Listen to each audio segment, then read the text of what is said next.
Kalau saya boleh kutip ya Pak, ini mereka segerombolan bajingan tolol gitu. Itu Islam Rocky Gerung. Dan satu kolom dengan mereka sekarang gitu. Salah satunya mungkin salah satu kolom dengan mereka Rocky Gerung.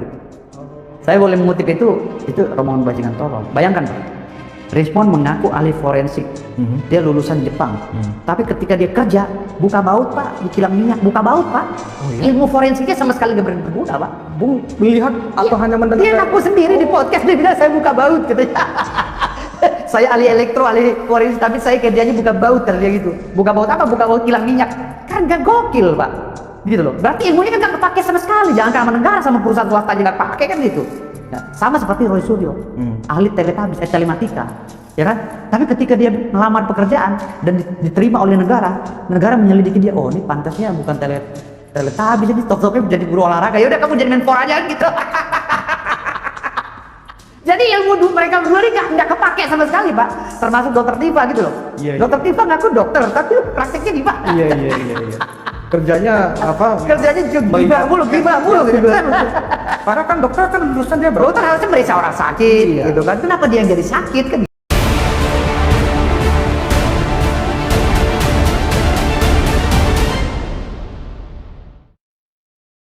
Penghambat investasi masuk ke Indonesia, investor masuk ke Indonesia ada salah satunya itu. Kenapa pemerintahan Pak Prabowo ini sekarang lagi mungkin mencanangkan merazia preman, ya orang yang rusuh-rusuh gitu. Kenapa sih rombongan Rismond dengan si Roy Suryo ini kenapa nggak dikategorikan seperti itu gitu loh? Dirazia, di rumahnya ditangkap gitu kan? Disamakan dengan preman-preman itu gitu loh. Karena mengacau. Karena ngacau kan sama. Tujuannya memberantas preman sekarang ini kan karena memang agar investornya agar nyaman gitu kan. Tetapi kalau provokatornya didiamkan tetap aja akan muncul preman baru. Makanya saya bisa menyematkan mereka ini ya sama dengan preman. Karena kegiatannya itu terus, nanti beda judul. Tokohnya itu terus. Yang lebih bahaya lagi, purnawirawan ini udah bergabung dengan mereka dan menggunakan powernya untuk membackup si Rismond dan berbahaya. Ini bahaya. Kalau ini dibiarkan menjadi bola salju, ini akan menjadi disintegrasi bangsa. Kenapa Bung Firdaus sampai meminta presiden untuk turun tangan? Padahal kan ini pekerjaan presiden kan sangat banyak ya. Apa ini juga harus diurus presiden? Begini, kan seorang presiden, saya gini, kalau yang disibukin masalah ijazah saya mungkin nggak minta sama presiden, karena saya siapa di bangsa ini kan, saya urus sendiri juga selesai kan gitu. Kayak kemarin ijazah saya dianggap palsu kan, saya urus sendiri selesai juga kan gitu, karena kami memang kuliah kan gitu. Tetapi kalau udah berkaitan dengan mantan kepala negara, ada undang-undangnya yang memprotek itu. Kan kepala negara ini kan kayak Pak Jokowi, beliau ini siapapun lah ya kepala negara ini, terlepas dari isu sentralnya pada saat itu dia itu korupsi atau apa, tapi setelah dia tidak jadi presiden, ini tetap ditutup rapat oleh undang-undang, gitu loh. Nggak bisa itu kepala negara itu oyak-oyak. Saya pernah mendemo seorang wakil presiden. Waktu itu saya dengan Pak ini saya setuju teman-teman ya. Bukan Kejaksaan Agung. Ya. Mereka sekarang itu. Ya, saya korlapnya.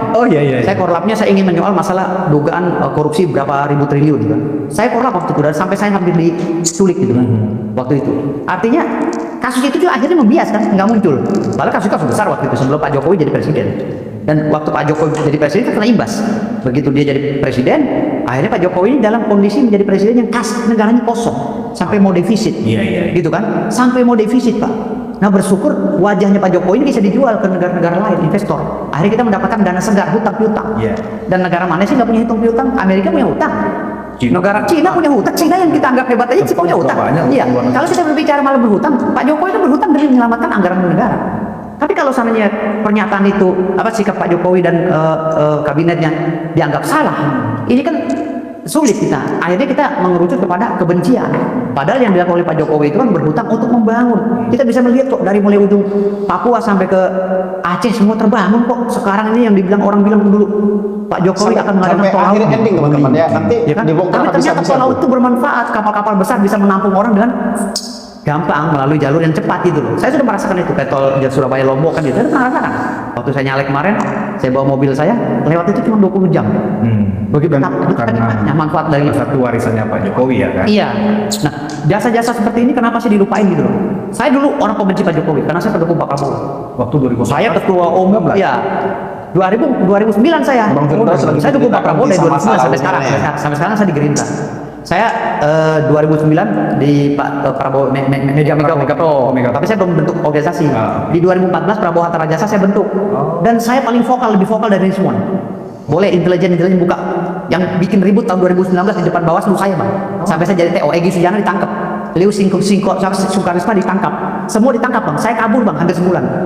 Handphone saya buang kali. Jadi sebenarnya apa Bung Firdaus ini daihat lamanya Prabowo ya? Iya dong, sampai sekarang. Sampai sekarang. Saya kemarin nyalek di P3, terpaksa saya mendukung Ganjar karena saya nggak dapat kursi nggak dapat kuota untuk nyalek di Gerindra. Makanya terpaksa saya geser dulu ke P3. Yang penting saya bisa jadi wakil rakyat, tapi kesempatan itu nggak ada. Oh. Karena saya nggak menang gitu kan, permainan kan gitu. Nah, dalam kacamata hukum ya, apa yang dipersoalkan oleh gerombolan ini menurut Bung Firdaus, apakah benar ini palsu? Apakah emang ini harus ditelisik dengan pendekatan digital forensik atau kimia forensik? Karena kan ini fisik gitu loh, bukan produk yang sifatnya foto atau produk-produk digital. Gini Bang, saya tidak mengarah ke situ dulu. Oke. Itu lebih spesifik nanti. Tapi saya lebih kepada pengaruh sosial pergaulan. Dampaknya. Dampak sosial dari pergaulan sekelompok ini. Gitu. Saya masuk di kolam yang sama dengan mereka dulu. Itu Berarti temannya Egy iya, Sujana. CS saya, profesor itu CS saya teman perjuangan. Jangan kenal juga dengan Rismon. Nggak tahu kalau nggak kenal. kalau Pemain baru ya? Ya, kalau Roy Suryo apa segala itu udah kita ditembak di patung kuda udah ditembak pakai gas mata 44 jam sudah. Jadi itu perjuangan saya dengan Bang Egy Sujana gitu. Jadi artinya saya merasa bingung ya, kenapa kalau saya masuk kelompok itu kok saya kayak jadi kesetanan gitu loh. Semuanya saya anggap, udah lo kafir, lu nggak benar pokoknya. Oh itu mereka tuh nggak mengkaji secara yuridis, secara apa sih, secara pikiran yang normal ya, secara waras. Pokoknya intinya mau benar mau salah, gue tetap benar. Gitu loh. Pokoknya semua orang gue justifikasi. Ada kok video-video saya, mungkin intelijen masih pegang video-video saya pidato maki-maki Pak Jokowi karena saya bela Pak Prabowo. Ada. Gitu loh. Tapi kok sekarang terkesan bela Pak Jokowi? Setiap hari saya menyesali dosa saya karena saya sudah mau maki-maki Pak Jokowi dulu. Setiap hari setelah Pak Prabowo ini masuk di kubunya Pak Jokowi, dan saya pernah memusuhi Pak Prabowo. Oh gitu. Karena bergabung. Oh, waktu apa 2019? Ya, 2019 Pak Prabowo ketika kami lagi kencang-kencangnya, ya kan? Ya kan kami waktu itu kan memang udah nekat banget. Dan saya sebagai ketua relawan militan Prabowo, saya tinggal menunggu instruksi Pak Prabowo. Kalau kata Pak Prabowo bakar semua, anggota saya bilang bakar semua aja. Negaranya hancur. Sayangnya Pak Prabowo masuk ke sana, kita lagi nunggu instruksi itu. Tahu-tahu kita ditangkap-tangkapin. Pak Prabowo membujuk. Ya, Pak Prabowo malah kita disuruh masuk. Sempat saya musuhi Pak Prabowo itu sampai 1 tahun. Karena kesel gitu ya. Kesel banget gitu loh, gak terima. Pak Prabowo malah bergabung ke dalam kabinet. Iya, kita udah semangat-semangat mau bakar kota masa gitu lalu, kan. Be. Itu lebih gawat lagi, Pak. Firdaus nih. Kalau Rizwan CS mah hanya keluar-keluar ya elah. Kita itu udah bakar halte, udah bakar pagar. Nah, apa yang membuat Bung Firdaus berubah setelah setahun itu, kemudian berubah justru menjadi semacam daihat untuk Prabowo Gibran ini yang di belakangnya ada Pak Jokowi? Saya merasa melihat Jokowi ini ternyata saya salah gitu. Saya pernah meneteskan air mata. Kenapa? Karena saya pernah bersalah sama Pak Jokowi. Jadi segitu kejamnya saya terhadap beliau, memaki-maki beliau, menjustifikasi lah Pak Jokowi gitu. Ternyata beliau tuh membangun gitu, membangun bangsa ini. Gitu. Jadi saya merasa berdosa. Jadi benci kepada Pak Jokowi itu benci buta gitu, nggak ada dasarnya. Iya. Sama lah seperti si Rismon CS ini sekarang gitu. Dulu kebenciannya seperti mereka ini. Lebih Bang, Rismon kan saya bilang Rismon itu pemula Bang. Kalau saya udah profesornya. Iya kan? Saya ketua umum. Iya. Ketua umum relawan militan Prabowo, saya profesornya Bang. Saya strategi, kamu serang sana, kamu di sana, kamu berapa ratus orang ke sana gitu. Saya arsiteknya dulu. Gitu. Salah satu arsiteknya di kubunya Pak Prabowo. Jadi saya merasa saya pernah meneteskan air mata ketika saya, ya Allah, ternyata orang yang pernah gua hujat Pak Jokowi yang begitu sabar, gua hujat, gua ini ternyata orang membangun. Dan Pernah nggak secara langsung Bung Firdaus ketemu Pak Jokowi kemudian minta maaf atau apa gitu? Ada kesempatan nggak? nggak pernah. Walaupun keluarga saya nikah dengan adiknya. Oh, iya? Om saya Pak Anwar Usman kan nikah dengan adiknya Pak Jokowi. Masih ada hubungan keluarga? Ya, masih ada keluarga. Ya, Pak Anwar Usman. Ya, masih keluarga kita lah, Om Anwar Usman, om saya. Iya. Jadi ya itu bukan karena keluarga kita terlepas itu. Tapi saya lihat kinerjanya Pak Jokowi. Saya lihat kok, aduh, seperti ini gitu kan. Artinya menyesal saya gitu. Begitu kerasnya, bayangkan dari 2014 2016 Toh. saya bikin kacau banget. Mana kawan-kawan Kacau semua? banget. Sampai jadi bayangkan ya, anggota saya yang diperiksa di Polda Metro Jaya Bang, ditanya, lu kenal namanya Firdaus? Dia Ujung-ujungnya, nggak kenal. yang lain Dibukin, Bang. menyesal. Bahkan ada yang pinggangnya patah, dia jadi tapol. Pinggangnya patah, saya bisa munculkan. Karena nggak mau mengaku. Nggak mau mengaku Bung saya, Firdaus gitu. karena udah perjanjian kita. Saya bilang Sebentar lagi jangan- akan dikupas langsung masalah Rismon. Jangan mencari sendiri. Kita perjanjian. Tim saya itu udah konsep Bang.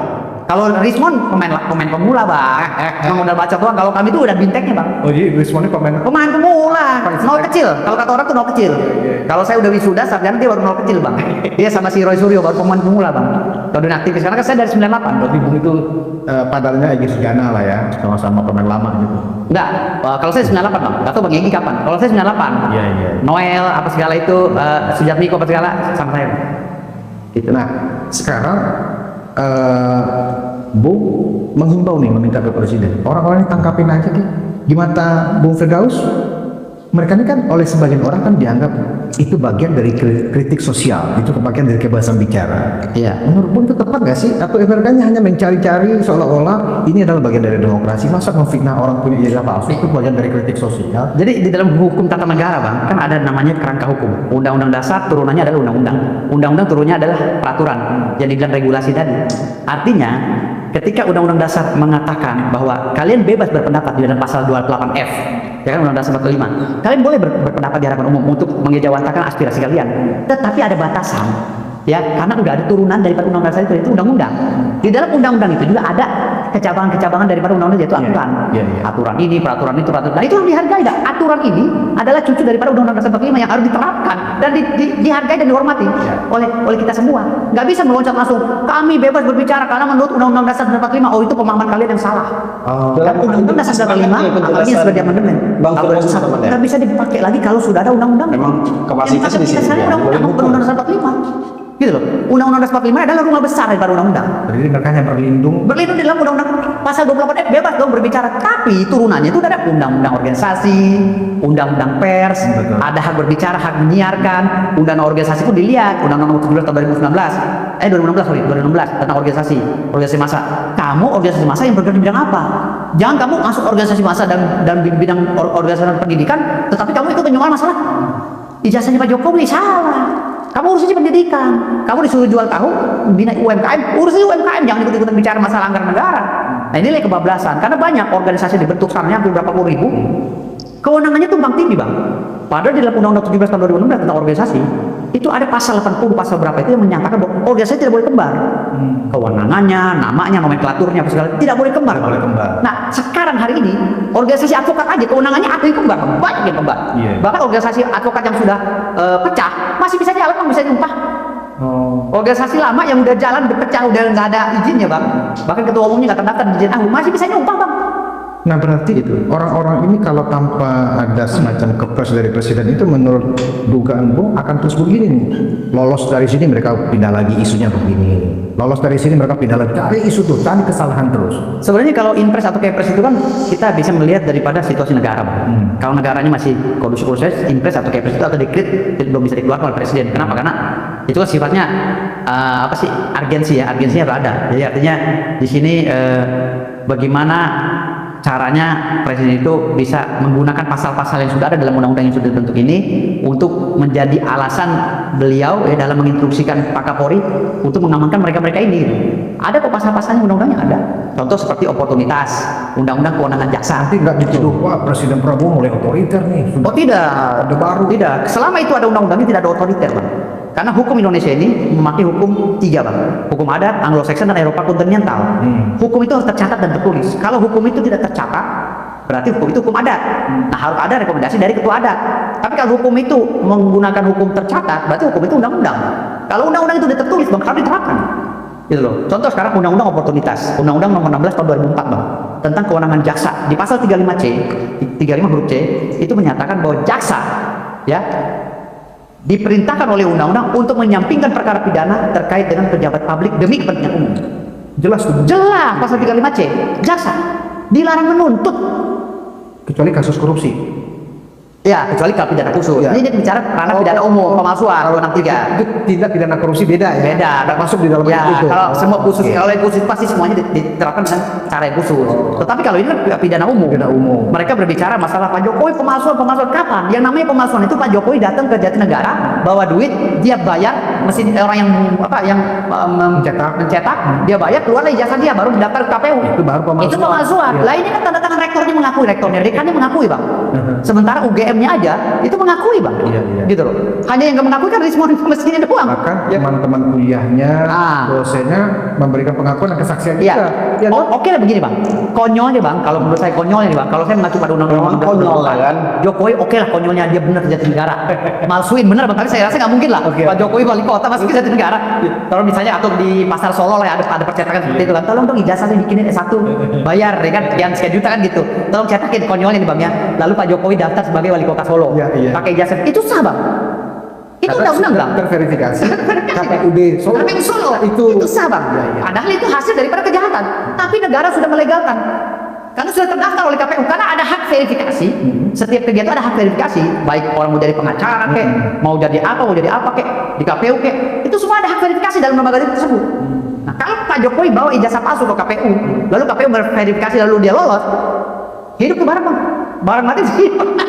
Ini kita misalnya Iya. berandai-andai Iya. itu dan terjadi, Dan itu pun tetap sah. Sah, secara de facto udah juror. Dan di dalam undang-undang Woi, dengarkan nih semua. jasa penuntut umum wajib menyampingkan. Oi, Kalau kemudian Pak. misalnya sekarang nih Iya. tetap bisa dikesampingkan. Tetap bisa dikesampingkan, Karena tetap. undang- Karena sudah dianggap oleh negara. itu tadi. Ya, otoritas. Karena negara sudah menganggap sah bang. Yang kedua bang, masa kadaluarsa perkara bang. Masa kadaluarsa. Iya. Berapa tahun sih? Eh, Sesuai tuntutannya ya? Oh ya, sepertiga di atas tuntutan. Oh, sepertiga. Sepertiga. Di atas Tuntutan. Misalnya tuntutannya 6 tahun pemalsuan. Ya. Sepertiganya. Berarti dihitung dari Pak Jokowi mengeluarkan ijazah. Kalau Pak Jokowi mengeluarkan ijazah tahun 85 bang, berarti di tahun 90-an dia bisa dituntut bang. Tapi kalau di tahun 2000 bang, Jokowi dibebas bang. Basi. Ini habis bahasa Expired istilahnya. expired bang, masa kadaluarsa perkara bang. Mereka Itu putusan Mahkamah Konstitusi ngerti nggak sih? Ya. Kan kata pakar-pakar juga di gerombolan ini. Ini kan pakar habis bang. Ada Raffi Harun. Iya, Raffi Harun. Apalagi Raffi Harun bang, pakar tata negara tapi dia tata boga bang jatuh-jatuh.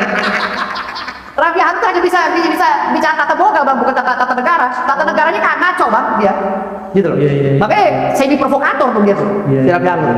Karena kalau berbicara itu nggak terkonsep gitu. Tendensius. Menyudutkan dan terkesan Iya. apa justifikasi yang diberikan oleh Refli itu terkait masalah Pak Jokowi atau Iya, tendensius bang. pokoknya salah aja. Nggak netral, dia padahal mantan media bang, mantan wartawan seperti saya. Tapi dia nggak netral bang. Gitu, dia podcastnya nggak jelas, yang menyudutkan pemerintah terus. Termasuk juga mantan ketua KPK Abraham Samad ya kan? Ya, yang saya sesalkan. Itu satu kolam itu semua. Satu kolam tuh, kenapa dari nyemplung ke situ Abraham Samad gitu. Padahal dia di posisi aman kemarin, duduk manis saja dapat jabatan sebenarnya. Tapi ya nggak tahu lah, mungkin dia cepat mau masuk surga ya kan, mau cepat mati mau melihat bidadari kan gitu. Nah, solusinya menurut Bung Firdaus ini memang harus dengan semacam regulasi dari presiden nih. Kalau nggak mereka ini lolos satu, bikin lagi gara-gara.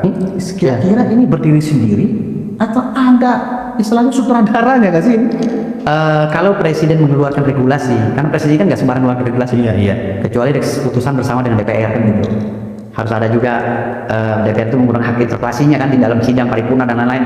Jadi di sini nggak bisa juga semerta-merta orang-orang itu meminta pada presiden untuk keluar dekret atau kepres. Itu kan harus ada hal yang krusial di negara ini, kecuali negara itu kacau, pembakaran di mana-mana, pemberontakan baru dekret bisa. Tapi kalau negara ini masih aman-aman saja, pakai undang-undang yang biasa aja bisa kok Pak. Dia menggunakan hak oportunitas semu. Hak oportunitas semu itu yaitu kewenangan dia sebagai presiden kepala negara beliau. Oh, himbauan barangkali ya? Enggak, jangan. Enggak gitu juga. Sebenarnya gini, Pak Prabowo itu ikutin cara Pak Harto aja. Panggil Kapolri pelan-pelan. Saya minta semua diselesaikan. Jadi cukup udah gitu loh. Nggak usah banyak keluar-keluar Pak Prabowo itu. Panggil Ikutin. Kapolri. Panggil Kapolri, saya minta semua diselesaikan. Selesai. Udah selesai itu. Karena kalau udah diselesaikan, dia selesai gitu. Kapolri dia selesai gitu. Saya maunya kayak gitu Pak Prabowo. Jadi jangan terlalu banyak keluar-keluar, cukup diam aja, duduk manis dan banyakan senyum seperti Pak Harto. Tapi Yang aturannya jalan. direspon oleh presiden adalah kita sama-sama tahu itu, Bung. Dalam dalam pengantar rapat kabinet paripurna sekitar minggu lalu ya, Iya. Pak Presiden sempat menyinggung, kok sekarang rame yang mempersoalkan masalah ijazahnya Pak Jokowi? Iya. Daerah, jangan-jangan nanti ijazah akablisan juga dipersoalkan. Tuh. Hanya itu loh komentar dari Presiden. Belum mengarah seperti yang Bung Firdaus maksudkan, itu gimana? Iya, karena gini, karena penyakitnya kan ini belum berdampak luas. Baru segerombolan emak-emak yang giginya ompong itu kan yang sering provokasi-provokasi di persidangan. Lalu dengan si Raffi Harun CS ya kan, dengan si Dr. Tifa, si Roy Suryo ya kan, itu aja yang lalu ditambah lagi dengan si Ahmad Kojinuddin pengacara yang nggak jelas itu kan, yang sering ngamuk-ngamuk di persidangan. Iya. Gitu. Jadi artinya di situ rombongan itu aja yang saya sebut itu gitu. Yang selalu bikin gaduh di Indonesia ini. Dan kenapa nggak bisa dibuat jerak gitu kan? Dan sebenarnya organisasi advokatnya si Ahmad Kojinuddin ini apa sih? Nah itu juga ditegur gitu loh. Kalau memang organisasi advokatnya tidak bisa mendidik dia, ya menyidangkan dia di sidang etik karena dia udah terlalu banyak ngoceh-ngoceh tentang hinaan terhadap Pak Jokowi, ya berarti bekukan saja organisasi advokatnya. Gunakan kekuatan atau kekuasaan oportunitas. Pak Prabowo panggil Menkumham, bekukan organisasi advokat bisa. Jadi menurut Bung Firdaus ini negara harus Tegas turun dong. tangan juga Harus ya. tegas. Kalau Pak Jokowi akan diobok-obok terus. Jokowi terus karena kita pasca Pak Prabowo dipilih oleh rakyat, kita tuh mendambakan Pak Harto jilid 2. Karena negara Indonesia nggak bisa lepas dari sistem Pak Harto, belum bisa, gitu loh. Sistem apa yang Bung maksudkan? Ya sistem agak semi Korea, agak semi Cina lah, gitu loh, agak semi Amerika. Terlalu dibiarkan Karena kalau demokrasi seperti ini, melunjak, kita ribut terus. ribut terus, Oh. gitu loh. Saya mengidamkan presiden itu kayak Kim Jong Un gitu kan. Iya. Rapat itu orang buang gas aja kagak berani kan gitu. Ini kan kebingungan para politisi, kemudian juga penyelenggara negara kan, ketika civil society kan mereka selalu merasa bangga dengan istilah mereka representasi dari civil society ya kan? Iya betul. Nah, jadi manifestasi dari civil society mengawasi pemerintah adalah memberikan kritik-kritik. Iya. Tapi kalau kita coba ranking ya, kita tidak pernah melihat mereka itu benar-benar memberikan kritik misalnya terhadap kebijakan, program kan gitu. Iya. Selalu yang sifatnya ujaran Turunkan Gibran, ya kan? Penjarakan Jokowi lebih terus. pribadi Iya. dan lebih kepada hal yang merusak reputasi Presiden Jokowi. Ya, Sekarang betul. juga Dari Pak yang- Wapres gitu loh. Betul, Itu gimana menurutmu? Benar nggak sih manifestasi dari kita berdemokrasi harus dengan cara-cara konyol seperti mereka? Kan saya udah bilang sama Kang Mas tadi waktu kita mulai acara ini, saya udah bilang undang-undang itu tadi. Iya, bukan undang-undang. Kalau masuk ke kelompok itu kita kesetanan, nggak tahu ada apanya gitu loh. Bingung saya juga. Saya yang waras jadi kesetanan masuk kelompok itu. Gitu. Ini kelompok ini kayak udah macam dikutuk sama Tuhan di Indonesia biar menjadi pengacau, dikutuk gitu. Jadi bahan hina-hinaan nantinya gitu. Nah, oke, kita tinggal menunggu nih. Bung kan sudah sampaikan pesan ini ke Pak Presiden ya. Dan Iya. kita berharap Pak Presiden mendengar diskusi kita nih ya kan. Nah, Iya. sekarang kan Pak Jokowi sudah memasukkan gugatan ya kan, pelaporan lah ya kan ke PNJ dari netizen atau masyarakat yang ada di ruang publik. Yakin ini Bung bahwa mereka ini masuk semua ini.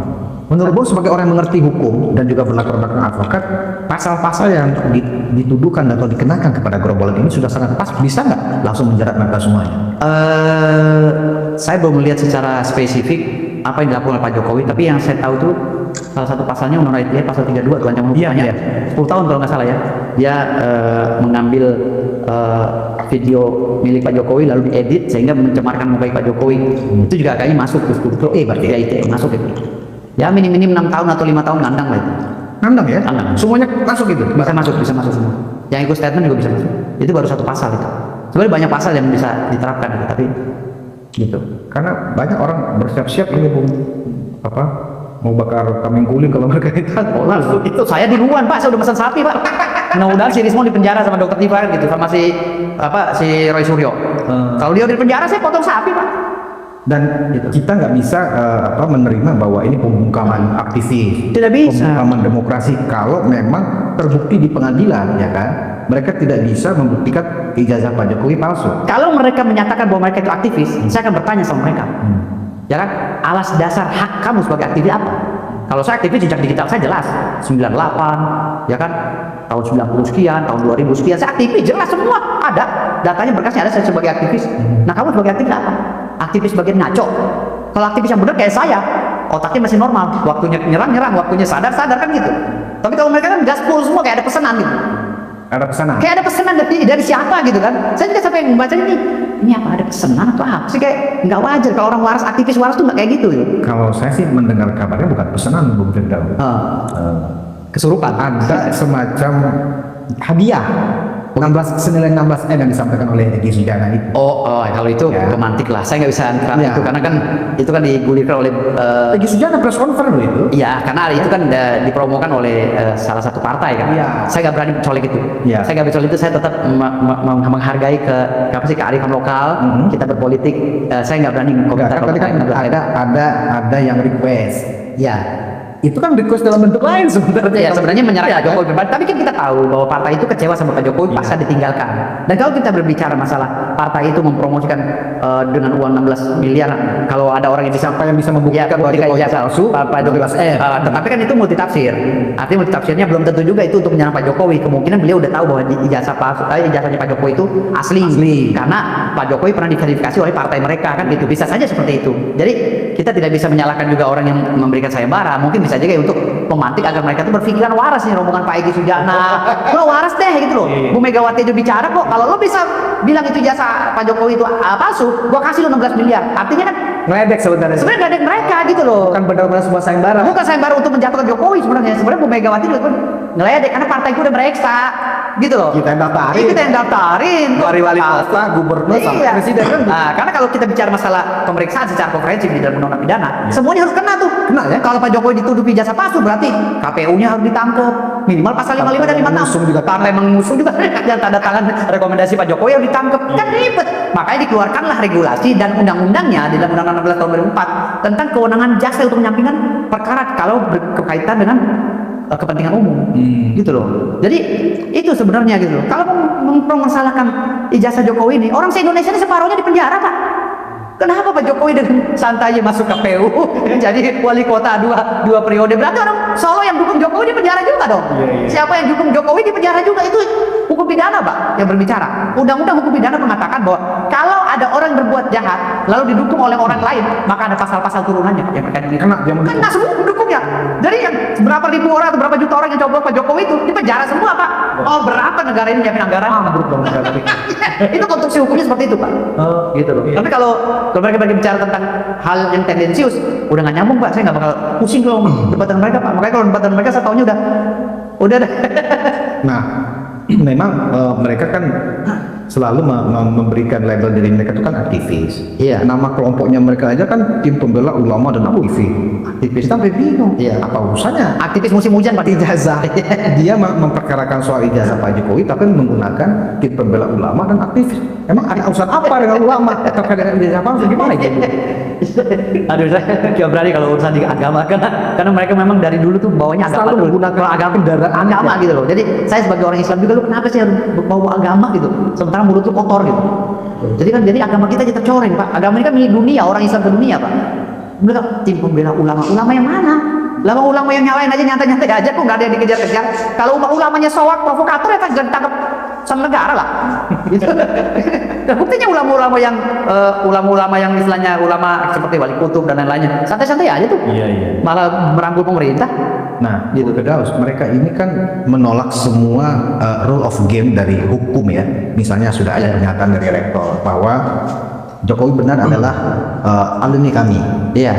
Kemudian forensik dari Mabes Polri, Barreskrim itu sudah mengeluarkan juga Iya. hasil forensiknya bahwa ijazah Pak Jokowi asli. Iya. Mereka tampik semua. Mereka malah ingin supaya ada pihak ketiga dalam ini ahli forensik internasional ya kan, Iya. untuk memeriksa supaya ini fair. Gimana tuh? Sampai bawa-bawa pihak luar segala Iya. untuk membuktikan itu. Otto Hasibuan lulusan Universitas UGM, Pak. Dan ada beberapa pejabat yang lulusan hukum UGM. Kenapa mereka nggak berbicara hari ini? Kenapa mereka nggak melakukan hal yang sama seperti si Rismon dan si Roy Suryo? Karena mereka tahu, Pak, ada undang-undang yang melarang itu. Nggak usah mempermasalahkan itu. Tetapi mereka, ahli teletabis, ahli forensik yang kali ini, memaksakan kehendak. Saya alumni UGM, salahku udah mereka aja yang paling hebat.